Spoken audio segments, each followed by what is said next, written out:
Hey there, this is Ludwig from Phasio, and now that we have the introduction of the processes, let's go into the post-processings.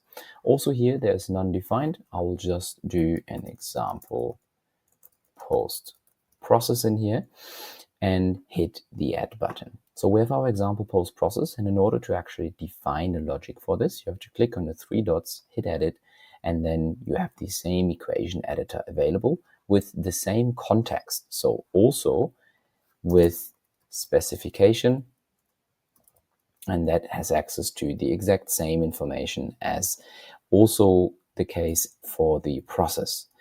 Now, if you do something like percentage-based post-process, right, then you can build your equation based on the process pricing. And when you hover over process pricing, you see that there's a price, and there are also the variables that were defined on your process level. However, we will go with the price, of course, because that would be the part price. So process pricing dot price.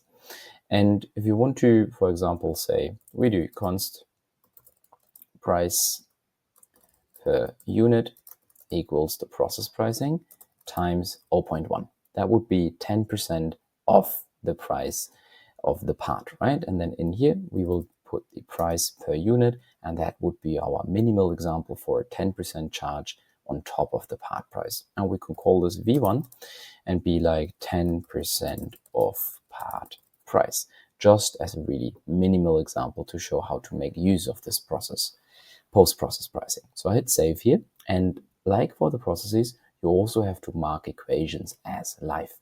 Now, to make this example post-process available for any of the technologies that you define, you have to go to those technologies. I have here my custom technology, go to post-processing and select the correct one from the drop-down, hit update, and now your team, yourself, and also your customers will be able to choose this example post-processing from the storefront. Cool. If you have any questions, don't hesitate to reach out. Bye-bye.